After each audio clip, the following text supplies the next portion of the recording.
নমস্কার, দেখছেন ওঙ্কার বাংলা। মিহিকা রয়েছে আপনাদের সঙ্গে। 11 বছর পূর্ণ করল কেন্দ্রে মোদী সরকার। এই উপলক্ষে কেন্দ্রে ক্ষমতাসীন বিজেপি তার সার্বিক কাজের খতিয়ান তুলে ধরেছে। কিন্তু হঠাৎ 11 বছর পূর্তিতে কেন বিজেপি কেন্দ্রের সাফল্যকে নতুন করে তুলে ধরতে চাইছে, এটাই আসল কথা। 26শে পশ্চিমবঙ্গে ভোট, তার আগে বিহারের মতো গুরুত্বপূর্ণ বিধানসভা ভোট। আসল কথা, এর মধ্যেই বাংলায় দৌড়ঝাঁপ শুরু করে দিয়েছেন মোদী শাহ এবং দাবি করেছেন 26শে তারাই পশ্চিমবঙ্গের সরকার গঠন করবেন। সোমবার তামিলনাড়ুর সভা থেকেও অমিত শাহ ঠিক এমনটাই বলেছেন। বোঝাই যাচ্ছে পশ্চিমবঙ্গ বিজেপির কাছে একটা প্রেস্টিজ ফাইট। অমিত শাহ যখন তামিলনাড়ুতে দাঁড়িয়ে বলছেন যে 26শে বাংলায় তারাই সরকার গঠন করবেন, ঠিক তখনই দিল্লিতে দাঁড়িয়ে সাংবাদিক সম্মেলনে জাতীয় সভাপতি জেপি নাড্ডা বিজেপির 11 বছরের সাফল্যের খতিয়ান তুলে ধরছেন। ফলে সাফল্য আর ভোট যেন একটা জায়গায় গিয়ে মিলে যাচ্ছে। এই নিয়ে আজকের আমাদের বিশেষ অনুষ্ঠান। আমাদের সঙ্গে থাকবেন বিশিষ্ট সাংবাদিক অর্কপ্রভু সরকার। তবে তার আগে একবার আমরা দেখে নেব এই নিয়ে বাংলার মানুষ ঠিক কী বলছেন। 21শে বিধানসভা নির্বাচনে 200 আসনের টার্গেট বেঁধে দিয়ে মাত্র 77-এ থেমেছিল বিজেপির রথ। 2026 বিধানসভা নির্বাচনের আগে প্রধানমন্ত্রী নরেন্দ্র মোদী থেকে স্বরাষ্ট্রমন্ত্রী অমিত শাহ কিন্তু বঙ্গ জয়ের সম্ভাবনা রয়েছে বলে জানাচ্ছে এবং বঙ্গ বিজেপিও চাইছে 2026-এ বাংলা জয় করতে। কোনোভাবে কি সম্ভব? বিজেপি কি পারবে এ বঙ্গে পদ্ম ফোটাতে, জোড়া ফুলকে পিছনে ফেলে? কি মনে করছেন সাধারণ মানুষ? সত্যি কি সম্ভব?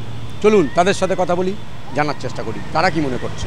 ক্ষমতালা আসতে পারে, সম্ভব হতেই পারে,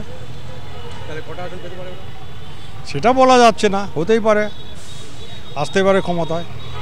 এ তো জনসাধারণের উপরে আর কি, জনসাধারণ যেদিকে যাবে সেদিকেই হবে। শুনুন, যেই ক্ষমতায় আসুক না কেন, পশ্চিমবঙ্গে তথা ভারতবর্ষে বেকারত্বের জন্য একটা না থাকে, বেকারত্ব বৃদ্ধি যেটা হচ্ছে, একটাও বেকার না থাকে। এত মানুষ পড়াশুনো করছে, এত মানুষ হচ্ছে MA BEd করে হচ্ছে আন্দোলন করছে, যেন একটাও বেকার না থাকে, কর্মসংস্থানের সুযোগ হোক, গরিব মানুষের প্রত্যেকে যেন হচ্ছে আর্থিক সচ্ছলতা বৃদ্ধি পাক, আর কিছু নয়। কোনো পার্টির কথা বলছি না, আমি একজন সিটিজেন হিসেবে বলছি, যেই ক্ষমতা আসুক না কেন একটাই কাজ, কর্মসংস্থান। পশ্চিমবাংলার পরিস্থিতি বুঝতেই পারছেন, শিক্ষিত ছেলে মেয়েদের ভবিষ্যৎ আর বর্তমান পরিস্থিতি তো দেখছেন। আর কি বলবো, আসা উচিত। জানি না জনগণ কি রায় দেবে। হ্যাঁ, 200-র উপর তো পাওয়া উচিত, 200-র উপর পাওয়া উচিত। কিছুই অসম্ভব নয়, নাথিং ইজ নট পসিবল। অবশ্যই অবশ্যই, হ্যাঁ নিশ্চয়ই। যেভাবে যা কিছু চলছে সে দেখে মানুষের একটু নিজের উপর, ওটাই আর কি, মানুষের ওঠা দরকার, জেগে ওঠা দরকার এবার, কারণ একটা চেঞ্জের দরকার। তো আই থিঙ্ক ইটস পসিবল। কোথায়? এখানে ওই এই জগতে আসবে না, জীবনে এই বাংলায় বিজেপি ক্ষমতা আসবে না। কেন কেন কেন মনে হচ্ছে আসবে না? কেন? যতই চেষ্টা করুক। মানে গলতি কোথায়, কি মনে হচ্ছে? ডাবল পলিটিক্স, যেমন মানে এখানে একরকম ওখানে একরকম, সেটা না। ওরা যেটা করছে সেন্ট্রালাইজডভাবে, সেটা এখানে এফেক্টিভ হবে না। হবে কিছুটা, হবে অল্প বিস্তর তো চেঞ্জ হবে, কোনো জায়গায় পাবে না। এখানে ওয়েস্ট বেঙ্গল হবে না। সম্ভব নয়, মোটেও সম্ভব নয়। যা পড়েছে তারা তো এভাবে তো ওদের প্রচার নেই। ওরা তো শুধু মিথ্যার কথা প্রচার করে যাচ্ছে পশ্চিমবাংলা জুড়ে। ওদের কোনো শুধু ধর্ম নিয়ে খেলা, ওদের আর কোনো নেই, মানে কোনো ইস্যু নেই ওদের। ওই ধর্ম জাতপাত নিয়ে খেলা, যেটা আমাদের পশ্চিমবঙ্গের পক্ষে সম্ভব নয়। আমাদের এখানে পশ্চিমবঙ্গ হচ্ছে সর্বধর্ম সমন্বয়ে আমরা এখানে বসবাস করি। হিন্দু, মুসলিম, খ্রিস্টান, জৈন প্রত্যেকের অনুষ্ঠানে আমরা যোগাযোগ করি, পার্টিসিপেট করি এবং খুব আনন্দের সঙ্গে এখানে থাকি, যেটা বিহার, উত্তরপ্রদেশ কিংবা অন্যান্য স্টেটের পক্ষে সম্ভব নয়। সাম্প্রদায়িক সম্প্রীতির বাংলায় বিজেপি যে বৈষম্যের ইস্যু নিয়ে বাংলা দখলের কথা ভাবছে, সেটা কিন্তু বাঙালি ভালোভাবে নেবে না। জাতপাতের রাজনীতি বাংলায় বাঙালিরা কোনোভাবে পছন্দ করে না। তাই 26শে বিধানসভা নির্বাচনে বঙ্গে পদ্ম ফোটা কার্যত অসম্ভব। এমনটাই মনে করছেন বেশিরভাগ সাধারণ মানুষ। ক্যামেরায় রবি দত্তের সঙ্গে বিশ্বজিৎ হালদার, ওঙ্কার বাংলা। কেন্দ্রে 11 বছর পূরণ করল মোদির বিজেপি সরকার। এই সরকারের সাফল্যের খতিয়ান তুলে ধরা হচ্ছে এখন। এই মুহূর্তে দিল্লিতে সাংবাদিক সম্মেলনে জাতীয় সম্পাদক জেপি নাড্ডা তার সাফল্যের খতিয়ান তুলে ধরছেন। আর একদিকে ঠিক এই সময়ই রয়েছে সামনেই দুটি গুরুত্বপূর্ণ বিধানসভা নির্বাচন, বিহার এবং বাংলা। তাহলে এই সাফল্যের যে খতিয়ান, সেই খতিয়ান তুলে ধরার মূল উদ্দেশ্য কি? তা কি ভোট? কোথাও গিয়ে যেন এই ভোট এবং 11 বছরের যে সরকার পূর্ণ হলো, সেটা দুটো যেন একসাথে মিলে যাচ্ছে। 11 বছর পূর্ণ করল মোদী সরকার। এই উপলক্ষে কেন্দ্রের ক্ষমতাসীন বিজেপি তার সার্বিক কাজের খতিয়ান তুলে ধরেছে। প্রথমেই বলা হয়েছে এই সময়ের মধ্যে তাদের অর্থনৈতিক সংস্কার, পরিকাঠামো সম্প্রসারণ এবং ডিজিটাল পাবলিক পণ্যের ক্ষেত্রে অগ্রগতির কথা। ভারত আজ $4.2 ট্রিলিয়ন জিডিপিতে, জাপানকে ছাড়িয়ে বিশ্বের চতুর্থ বৃহত্তম শক্তি। আগামী কয়েক বছরের মধ্যেই জার্মানিকে ছাড়িয়ে তৃতীয় বৃহত্তম অর্থনীতিতে পরিণত হবে বলে আশা করা হচ্ছে। এরপরই রয়েছে পরিকাঠামো সম্প্রসারণ, যা কিনা লক্ষ্যমাত্রাকে ছাড়িয়ে গেছে বলে দাবি করা হচ্ছে। पिछले 11 वर्षों में जो आर्थिक अनुशासन लाया गया, उसके लिए जो बोल्ड डिसीजंस लिए गए और उस समय जनता को साथ लेकर के किए गए, ये सारी बखूबियां हमको समझने की आवश्यकता है। ये जैसा मैंने कहा कि रिस्पॉन्सिबल सरकार है, रिस्पॉन्सिव सरकार है, पीपल लेड गवर्नमेंट, जनता को साथ लेकर के चलने वाली सरकार और पीपल्स पार्टिसिपेशन, इसको भी हमने बखूबी देखा है। উন্নতির বিস্তৃত খতিয়ান দেওয়া হয়েছে রেল, ভূতল এবং আকাশ, তিন ক্ষেত্রে। নাড্ডা তুলে ধরেছেন বিজেপির আমলে নগর বৃদ্ধির খতিয়ান। বলা হয়েছে স্মার্ট সিটিজ মিশনের মাধ্যমে নগর রূপান্তর চলছে দ্রুত গতিতে। তিনি জানিয়েছেন অপ্রচলিত শক্তির ক্ষেত্রে দেশের উন্নতির কথা রয়েছে। ডিজিটাল পরিকাঠামো এবং প্রশাসনিক সংস্কারের ক্ষেত্রে বিজেপির সাফল্য। বিজেপির দাবি মোদী সরকারের 11 বছরের কৌশলগত বিনিয়োগ, প্রশাসনিক সংস্কার এবং অন্তর্ভুক্তিমূলক প্রবৃদ্ধি একটি শক্তিশালী ভিত্তি তৈরি করেছে। ভবিষ্যতে নীতি নির্ধারণে তৎপরতা, সাহিত্যের উপর মনোযোগ এবং উন্নত উৎপাদন ও দক্ষতার মাধ্যমে বিশ্বজুড়ে সরবরাহ নেটওয়ার্কের একটি গুরুত্বপূর্ণ জায়গা নেবে ভারত। অর্থনৈতিক শক্তির ডিজিটাল অগ্রগতির উপর ভিত্তি করে ভারতের উন্নয়ন যাত্রা বিশ্বের নজর কাড়বে। We talk about विकसित भारत और विकसित भारत का ये अमृतकाल, और ये 10 साल 11 साल ने विकसित भारत का बेस बनाया है। This we have to understand. और इस बेस को बनाने के लिए जो भी फैसले लेने थे वो सारे फैसले लिए गए। কিন্তু কেন হঠাৎ কেন্দ্রকে সাফল্যকে তুলে ধরার প্রয়োজন পড়ল বিজেপির? আসল কথা 26-এর ভোট, তার আগে রয়েছে বিহারও। এর মধ্যে বাংলায় দৌড়ঝাঁপ শুরু করে দিয়েছেন মোদী শাহ। দাবি করেছেন 26-এই তারা পশ্চিমবঙ্গ সরকার গঠন করবেন। সোমবার তামিলনাড়ু সভায় অমিত শাহের গলায় শোনা গেল সেই একই সুর। বোঝাই যাচ্ছে বিজেপির কাছে পশ্চিমবঙ্গ একটি প্রেস্টিজ ফাইট। অমিত শাহ যখন তামিলনাড়ুতে দাঁড়িয়ে পশ্চিমবঙ্গ দখলের চ্যালেঞ্জ জানাচ্ছেন, ঠিক একই সময় দিল্লিতে সাংবাদিক সম্মেলনে দলের সভাপতি জেপি নাড্ডা বিজেপির 11 বছরের সাফল্যের খতিয়ান তুলে ধরেছেন। ফলে সেই খতিয়ান আর ভোট যেন একই জায়গায় গিয়ে মিলে যাচ্ছে। ব্যুরো রিপোর্ট, ওঙ্কার বাংলা। 11 বছর পূর্ণ করলো কেন্দ্রে মোদির বিজেপি সরকার। ঠিক এই রকম সময়ে একদিকে যেমন তামিলনাড়ুতে দাঁড়িয়ে অমিত শাহ সামনের আগাম যে নির্বাচন, সেই নির্বাচনে পশ্চিমবঙ্গ জয় করার কথা বলছেন, ঠিক একই সময়ে দিল্লিতে সাংবাদিক সম্মেলনে দলের সভাপতি জেপি নাড্ডা বিজেপির 11 বছরের সাফল্যের কথা বলছেন। এই নিয়ে আজকে আমাদের বিশেষ অনুষ্ঠান। আমাদের সঙ্গে রয়েছেন বিশিষ্ট সাংবাদিক অর্কপ্রভ সরকার। অর্কদা, ওঙ্কার বাংলার পর্দায় আপনাকে স্বাগত। হঠাৎই 11 বছর পূর্তিতে বিজেপি তার সরকারের সাফল্য যে তুলে ধরছে, এর পেছনের ঠিক গুঁড়ো কারণটা কি? না, প্রত্যেকটা সরকারই তো তার সাফল্য তুলে ধরতে চায়।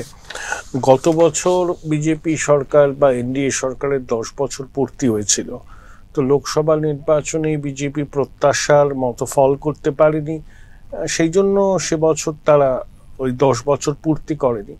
এবার তৃতীয় এনডিএ সরকারের প্রথম বর্ষপূর্তি, সব মিলিয়ে 11 বছর। তো 11 বছরের সাফল্যের খতিয়ান তো তারা তুলে ধরবে। এবং বিজেপি যেটা বলছে, 370 বিলোপ, 35-এর বিলোপ, 3 তালাক বিলোপ, পরিকাঠামোয় অভূতপূর্ব উন্নতি, 10 কোটি মানুষকে দারিদ্র সীমার উপরে নিয়ে আসা এবং দেশ জুড়ে বিভিন্ন সামাজিক কর্মসূচি, যেটা প্রধানমন্ত্রী বলেছেন বিকাশবাদ এবং সামাজিক ন্যায়, তো এটাই হচ্ছে মোটামুটি এই বিষয়টাই তুলে ধরছেন। সব থেকে বড় কথা যে চেনাব নদীর উপর সর্বোচ্চ রেল সেতু উদ্বোধন করেছেন প্রধানমন্ত্রী। কাশ্মীরকে মূল ভূখণ্ডের সঙ্গে রেলপথে সংযুক্ত করা হয়েছে। উত্তর পূর্ব ভারতে পরিকাঠামোয় অভাবনীয় উন্নতি হচ্ছে। এই সবগুলো যদি দেখা যায়, অন্তত পরিকাঠামো ক্ষেত্রে যে উন্নয়ন, সেই উন্নয়নকে স্বীকৃতি দিতেই হবে। যেমন নবী মুম্বাইয়ের সঙ্গে মেনল্যান্ড মহারাষ্ট্রের যুক্ত করা হলো অটল সেতু, সেটাও একটা অ্যাচিভমেন্ট। আবার কোভিডের সমস্যাটাকে মেটাতে না পারার ব্যর্থতাও আছে। বিশেষ করে কোভিডের সেকেন্ড ওয়েভের সময় সরকারি স্বাস্থ্য পরিষেবা কার্যত ভেঙেছিল, এবং কোভিডে প্রকৃত মৃত্যুর সংখ্যা কত তাই নিয়েও অনেক প্রশ্ন আছে। এটা কিন্তু সরকারের একটা ব্যর্থতার কারণ। তাই সাফল্য ব্যর্থতা থাকে, কেন্দ্রের সরকার সাফল্য উদযাপন করছে। এই প্রসঙ্গে একটা কথা বলি, এই বিষয়টা তো কোনো অস্বীকার করার জায়গা নেই যে অর্থনৈতিক সংস্কার, ডিজিটালাইজেশন আর পরিকাঠামোর সম্প্রসারণ, এই তিনটে বিষয়ে কিন্তু এই সরকার যথেষ্ট সফল। তাহলে এই সফলতা কি যে প্রত্যাশা ছিল এগুলো নিয়ে, সেটাকে একদম পুরোপুরি ছুঁতে পেরেছে? পরিকাঠামো ক্ষেত্রে সরকার প্রত্যাশাকেও ছাপিয়ে গেছে। ডিজিটাইজেশনের প্রক্রিয়া চলছে। নোটবন্দি সরকার যে উদ্দেশ্যে করেছিল সেই উদ্দেশ্য সফল হয়নি, তবে নোটবন্দির উদ্দেশ্যটা সাধু ছিল, কিন্তু ওইভাবে করাতে মানুষের দুর্ভোগ হয়, অনেকে মারা যান, কিন্তু উদ্দেশ্যটা সৎ ছিল। ডিজিটাইজেশন বা ডিজিটাল ট্রান্সফরমেশনের ক্ষেত্রে সরকার খুব সদর্থক পদক্ষেপ নিচ্ছে, লক্ষ্যমাত্রা এখনো ছুঁতে পারেনি। কিন্তু পরিকাঠামোর ক্ষেত্রে সরকারের যে কাজ বিগত 10-11 বছরে, সেটা কার্যত অভাবনীয়। এই প্রসঙ্গটা টেনেই বলি যে এই যে উন্নয়নগুলো, এটা কি বাংলার ভোটারকে প্রভাবিত করতে পারবে? পশ্চিমবঙ্গে কেন্দ্রীয় প্রকল্প তো খুব একটা হচ্ছে না, জমি জটে আটকে গেছে। আর সরকার তো আয়ুষ্মান ভারত প্রকল্প লাগু করছে না। তা সত্ত্বেও তো মানুষ আজকে চতুষ্পার্শ্বে দেখছে কোথায় কি হচ্ছে, এবং পরিকাঠামো চোখে দেখা যায়। এখন দুনিয়া ছোট হয়ে উঠছে, পশ্চিমবঙ্গের মানুষ কেন্দ্রীয় প্রকল্পের সুযোগ তো পাচ্ছেন না রাজনৈতিক কারণে। হ্যাঁ, এখানে কিছু কিছু পরিকাঠামো নির্মাণের কাজ হচ্ছে, কিন্তু ডিমে তালে হচ্ছে। যেমন ন্যাশনাল হাইওয়ে 34 নম্বর সম্প্রসারণের কাজ অনেকটা হয়েছে, অনেকটা আটকে গেছে জমি জটের জন্য। আর দ্বিতীয় এয়ারপোর্ট কলকাতার লাগোয়া, সেখানেও একটা জমির সমস্যা আছে। বাগডোগরা বিমানবন্দরের সম্প্রসারণ হয়েছে, সেখানে জমি পেয়েছে, জমিতে কাজ হয়েছে। চিকেন নেকের জন্য পরিকাঠামোয় কাজ হচ্ছে, কাজ হচ্ছে না তা নয়। দুটো ফ্রেট করিডোরও পেয়েছে রাজ্য, পশ্চিমবঙ্গেও কাজ হচ্ছে, কিন্তু দেশে পরিকাঠামোয় যে অগ্রগতি, তার তুলনায় পশ্চিমবঙ্গ অনেকটা পিছিয়ে আছে। 2021-এর নির্বাচনে বিজেপি বলেছিল 200 পার, কিন্তু আসন পেয়েছিল 77। এবার কি এর একটা বিশাল কিছু পরিবর্তন হবে? এখন নির্বাচনের কথা বলাটা মুশকিল, 8 মাস 9 মাস দেরি আছে। তুল্যমূল্য লড়াই হবে, তৃণমূলের পক্ষেও সহজ নয়, বিজেপির পক্ষেও সহজ নয়। একদম অনেক ক্ষেত্রে ফটো ফিনিশ হবে। আরো কিছুদিন না যাওয়ার পর পরিষ্কার হবে না পশ্চিমবঙ্গের রাজনীতির ছবিটা। সম্প্রতি উত্তরবঙ্গে প্রধানমন্ত্রী নরেন্দ্র মোদী এবং যেটা সম্প্রতি নেতাজি ইন্ডোর স্টেডিয়ামে যে সভা হয়েছিল, সেখানে আমাদের কেন্দ্রীয় স্বরাষ্ট্রমন্ত্রী অমিত শাহ, এনারা বেশ কিছু ধারালো অস্ত্র কিন্তু বিজেপির নেতাকর্মীদের হাতে তুলে দিয়ে গেছেন। সেটা হতে পারে ভুতুড়ে ভোটার কিংবা নির্বাচন। তো এই যে অস্ত্রগুলো, সেটা আগাম নির্বাচনের জন্য ঠিক কতটা ধারালো? না, অস্ত্রগুলো খুবই জোরালো অস্ত্র, রাজনৈতিক অস্ত্র।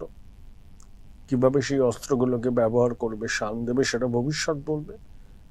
কোনো লড়াই সহজ নয়। তৃণমূলের ক্ষেত্রেও লড়াইটা খুবই কঠিন, বিজেপির ক্ষেত্রেও খুব চ্যালেঞ্জিং। অনেক ইস্যু আছে যেগুলো বিরোধী দল কাজে লাগাতে পারে, কতটা লাগাতে পারবে সেটা সময় বলবে। তাহলে আগাম নির্বাচনে বিজেপি কোনটাকে হাতিয়ার করবে, জাতীয় সাফল্য না স্থানীয় ইস্যু? জাতীয় সাফল্য, এবং এখানে ক্ষমতা আসলে তারা কি করতে চায় এটাই তারা বলবে। এই প্রসঙ্গে আরো একটা প্রশ্ন, সম্প্রতি অন্যতম বিরোধী দলনেতা শুভেন্দু অধিকারী, তিনি একটা জিনিস চোখে আঙুল দিয়ে দেখিয়ে দিয়েছেন যে বঙ্গ বিজেপি সংগঠনের মধ্যে কিন্তু বেশ গরমিল রয়েছে। এমনকি এটাও ঠিক বোঝা যাচ্ছে না এবার বিজেপি কাকে রাজ্য সভাপতি রাখবে। এই জায়গাটা থেকে আগাম নির্বাচনে বিজেপির নিজের জায়গা তৈরি করাটা ঠিক কতটা কেউ একটা রাজ্য সভাপতি হবে এখন নয়, এখন সুকান্ত মজুমদারই দেখবেন। সাংগঠনিক দুর্বলতা আছে, সাংগঠনিক দুর্বলতা নিশ্চয়ই সেটা গুরুত্ব দিয়ে দেখা উচিত। মানুষ যাতে ভোটটা দিতে পারে সেটা নির্বাচন কমিশনকে এনশিওর করতে হবে। মানুষের ভোট, মানুষ যাকে ভোট দেবেন তারাই সরকার করবেন, কিন্তু মানুষ যাতে ভোটটা ঠিকভাবে দিতে পারে সেটা এনশিওর করতে হবে। সম্প্রতি ওয়াক অফ বিল নিয়ে বাংলা উত্তাল ছিল কলকাতা, আবার ঠিক তার কদিন পরে মালদা মুর্শিদাবাদের ঘটনা। এবারের ভোটে বিজেপির অবস্থানকে এই দুটো বিষয়ে কতটা অবশ্যই থাকবে। মালদা মুর্শিদাবাদের ঘটনা, ওয়াক অফ নিয়ে প্রতিবাদ, এখানে তো পুরোপুরি মেরুকরণ হয়ে গেছে। এই ঘটনাগুলো মেরুকরণকে আরো বেশি তীব্র করবে। তবে কি এবার বাংলার সবচেয়ে শক্তিশালী বিরোধী দল হিসেবে বিজেপি উঠে আসছে? বিজেপি আর তৃণমূলের মধ্যে তো লড়াই, কে শাসক হবে কে বিরোধী হবে সেটা তো 2026-এ বোঝা যাবে। লড়াইটা তুল্যমূল্য হবে, এখন থেকেই বলা যাবে না যে কে সরকার তৈরি করবে। কিসের ভিত্তিতে অমিত শাহ বলছেন যে 26-এ বিজেপি আসবেই বাংলায়? নিশ্চয়ই ওনাদের কাছে কোনো ইন্টারনাল রিপোর্ট আছে, গোয়েন্দা রিপোর্ট আছে, এবং কিছু কিছু ক্ষেত্রে কর্মী সমর্থকদের উদ্বুদ্ধ করার জন্য বলতে হয়। তৃণমূলের পক্ষে লড়াইটা খুবই কঠিন, বিজেপির কাছেও চ্যালেঞ্জিং। যে কেউ জিততে পারে, অনেক ক্ষেত্রে ফটো ফিনিশ হবে। কর্মী সমর্থকদের যদি এটা বলে থাকেন তিনি, সেক্ষেত্রে তো একটা স্ট্যাটিস্টিক্যাল ভুল থেকেই যাচ্ছে, কারণ সংগঠনের মধ্যে একটা গরমিল। সমস্ত দলের সংগঠনের মধ্যেই এরকম থাকে। মানুষ ভোট দেবে, সেটা যদি সবাই ভোটটা নিতে পারে নির্বিঘ্নে, সেটাকে নিশ্চিত করতে হবে নির্বাচন কমিশনকে। মানুষের ভোটেই নির্বাচিত হোক কে সরকার গড়বে বা কে বিরোধী আসনে বসবে। এই যে ভুতুড়ে ভোটার খুঁজে বার করা বা যারা ইলিগাল ইমিগ্রেন্ট রয়েছেন তাদেরকে আবার পুনরায় ফেরত পাঠানো, এই যে বিষয়টা, সেটা নিয়ে কিন্তু একটা খবর মানুষের মধ্যে প্রচন্ডভাবে ঘুরছে যে জায়গায় জায়গায় বাংলাভাষী মানুষকে সেই জায়গা থেকে উৎখাত করা হচ্ছে। না, এখানে এরকম কিছু হয়নি। অন্য জায়গাতে বাংলাভাষী মানুষ নিশ্চয়ই তারা এখানকার বাঙালি না, বাংলাদেশের মানুষ। তো তাদেরকে আইডেন্টিফাই করেই দেশে, মানে তাদের নিজের দেশে পাঠানো হবে। তাহলে কি বাংলার ভোটে এটার কোনো এফেক্ট পড়বে? তো বটে, এখানে তো অনুপ্রবেশের সমস্যা আছে, সারা দেশ জুড়েই আছে। বাংলা যেহেতু সীমান্তবর্তী রাজ্য, এখানে একটু বেশি। সম্প্রতি, আর শেষ প্রশ্নটা এবার, সম্প্রতি বাংলাদেশের যে জুলাই বিপ্লব এবং তারপরের যে একটা অরাজক পরিস্থিতি এবং ইউনূসের বেশ কিছু ভারত বিরোধী মন্তব্য, বলা যেতে পারে তিনি পাক প্রেমটাকেই হাতিয়ার করে নিচ্ছেন নিজের আসন টিকিয়ে রাখার। এই যে ভারত বাংলাদেশের বিদেশ নীতির কিছু কিছু পরিবর্তন চলে আসছে, এটা কি বাংলার নির্বাচন? অবশ্যই। বাংলাদেশ যেহেতু আমাদের একদম লাগোয়া, বাংলাদেশে কোনো ঘটনা ঘটলে তার অভিঘাত এখানে পড়বেই। এবং পশ্চিমবঙ্গের নির্বাচনে বাংলাদেশে হিন্দুদের বিপন্নতার বিষয়টাও সামনে আসবে এবং সেটা একটা বড় রাজনৈতিক ইস্যু হবে। অনেক ধন্যবাদ অর্কদাকে। আলোচনা থেকে আমরা যেটা বুঝতে পারলাম, এই সামনে 26-এর যে নির্বাচন, সেই বিধানসভা নির্বাচনে সবচেয়ে চ্যালেঞ্জিং প্রতিপক্ষ হিসাবে কিন্তু ইতিমধ্যেই বিজেপির নামটাই উঠে আসছে। পাশাপাশি কেন্দ্রীয় স্বরাষ্ট্রমন্ত্রী অমিত শাহ এবং অন্যান্য কেন্দ্রীয় নেতারা, তারা কিন্তু বেশ জোর দিয়েই বলছেন 26-এ বিজেপি বাংলায় সরকার গঠন করবে। এছাড়া বেশ কিছু ধারালো অস্ত্র, যেমন সেটা হতে পারে ভুতুড়ে ভোটার অথবা স্বচ্ছ নির্বাচন এবং সম্প্রতি ভারত বাংলাদেশের যে সম্পর্ক, এগুলো তো আছেই। তবে শেষমেশ কি হবে সেটা তো দেখা যাবে নির্বাচনেই। আজকের মতো এই পর্যন্তই। দেখতে থাকুন ওঙ্কার বাংলা। নমস্কার।